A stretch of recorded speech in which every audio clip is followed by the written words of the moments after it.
Magandang umaga, narito na ang PTV Balita ngayon. Muling nagbuga ng usok na may kasamang abo ang Bulkang Kanlaon kagabi February 26. Sa kuhang ito ng T-Box, umabot sa higit 2,000 metro ang taas ng ibinigong usok at abo ng bulkan. Naitala ito bandang alas 7:04 ng gabi at tumagal ng 2 minuto. Naobserbahan din sa bulkan ang pagbagsak ng mga bato dala ng pyroclastic density currents sa Uson. Nananatili pa rin sa alert level 2 ang bulkan at mahigpit na ipinagbabawal ang pagpasok sa 4-kilometer permanent danger zone. Samantala, nilinaw ng La Carlota City, LGU na hindi lava kundi mga pananim ang nakita nagliliyab sa daus-dos ng Bulkang Kanlaon. Sa ulat naman ng Negros Occidental Operation Center, umabot sa 11 bayan ang nakaranas ng ashfall at nakaamoy ng sulfur dioxide. Umabot ito sa Dimamaylan towards the southwest and maraming mga barangay yung nakaramdam nito. Kaya yung paalala sa ating mga kababayan ay magsuot ng face mask kapag may sulfuric smell kasi pwedeng ma-irritate yung kanilang respiratory tract. Samantala, handa ang DSWD Negros Island Region sa mabilis na pagtugon sa mga pangangailangan ng mga pamilya maaaring maapektuhan ng pagputok ng Bulkang Kanlaon. Alinsunod sa direktiba ni Pangulong Ferdinand R. Marcos Jr. na tiyaking maagap, sapat at maayos ang paghahatid ng tulong sa panahon ng sakuna. Ang rehiyon ay may nakahandang kabuuang resources na ay iposition sa mga strategic locations upang matiyak ang mabilis at madaling access ng mga komunidad ng mga ngailangan.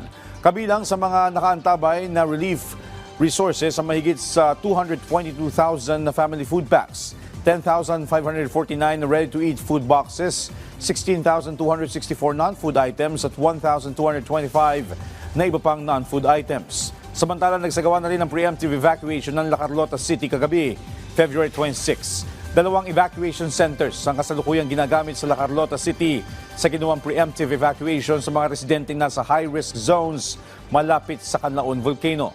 Nasa 13 pamilya o 40 individual na ang ligtas na nailikas mula sa mga barangay Araal at barangay Yubo.